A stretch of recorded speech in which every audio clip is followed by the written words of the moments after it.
The real reason Dumbledore lied to Harry about Ariana. What was Albus Dumbledore's biggest lie to Harry Potter? It wasn't about the prophecy, and it wasn't about the Deathly Hallows. It was about his sister, Ariana. We've been led to believe that his confession at King's Cross was a moment of painful, gut-wrenching honesty. But what if it wasn't? What if it was his final, most calculated manipulation, a live omission designed to shape Harry into a weapon, free from the guilt that had crippled Dumbledore his entire life? Today, we're exploring how this lie might have been both his greatest failure and his most profound, complicated act of love. For almost all of Harry's life, Ariana Dumbledore was just a ghost, a name buried so deep that most of the wizarding world had forgotten she even existed. It was only after Dumbledore's death, thanks to Rita Skeeter's poisonous biography and Aberforth's bitter memories, that the tragic story finally came out. We learn about a little girl who was viciously attacked by Muggle boys at age 6 when they saw her doing magic. This trauma broke something inside her, causing her magic to turn inward, becoming dangerously unstable and uncontrollable. The family made the desperate choice to hide her away, trying to protect her from a world that would have just locked her up in St. Mungo's. This secret is what got their father sent to Azkaban, and years later, it led to their mother Kendra's accidental death during one of Ariana's violent outbursts. The story, as we're told, ends with a chaotic and fatal three-way duel between a teenage Albus, his brother Aberforth, and the dark wizard Gellert Grindelwald. In the chaos, Ariana tried to step in, was hit by a stray curse, and died. In that dreamlike meeting at King's Cross, Dumbledore finally confesses this to Harry, admitting the shame and guilt that had haunted him for the rest of his days.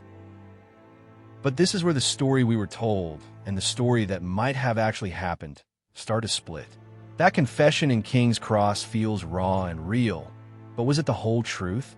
It seems Dumbledore was a master at telling just enough of the truth to be convincing. So we have to ask, what did he choose to leave out?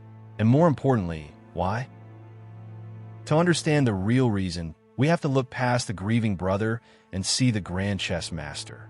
Dumbledore's confession focuses on his guilt over the tragedy, but it conveniently softens the context of his own soaring ambition. He didn't just stumble into a friendship with Grindelwald.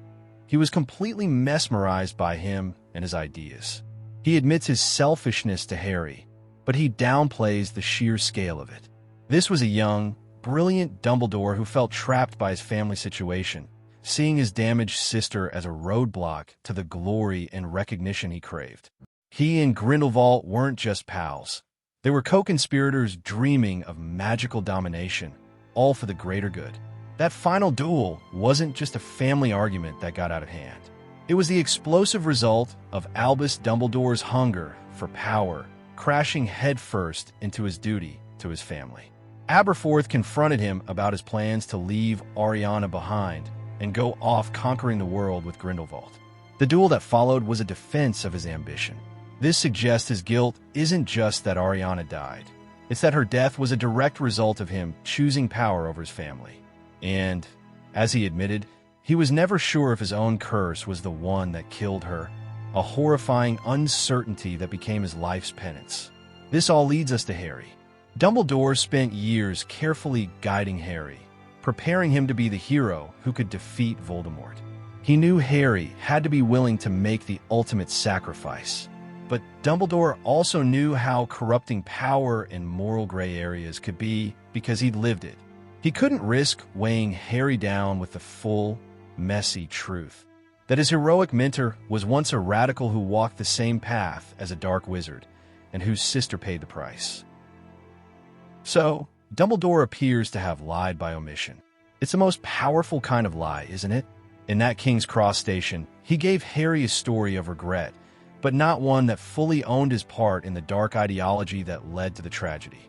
He admitted just enough guilt to seem honest and broken, earning Harry's final, necessary forgiveness.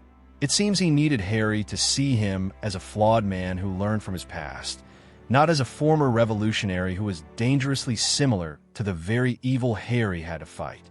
Here's the theory. The real reason he hid the complete truth was strategic. To face Voldemort, Harry needed a crystal-clear purpose and an uncomplicated faith in good versus evil. He couldn't be paralyzed by the same moral ambiguity that haunted Dumbledore for a century. In this view, Dumbledore's lie was his last, manipulative, and strangely loving act. He protected Harry's mission by sacrificing his own legacy, making sure Harry could walk to his death with a clean conscience, not burdened by the sins of his mentor. Dumbledore's curated confession wasn't just about easing his own soul. It was about protecting Harry's. He may have hidden the true depths of his darkness just to preserve Harry's light. It was his final, brilliant move in a lifelong chess match, a manipulative sacrifice for the greater good. But what do you think? Does this interpretation change how you see Dumbledore? Or was this his ultimate act of love for Harry? Let me know your thoughts down in the comments.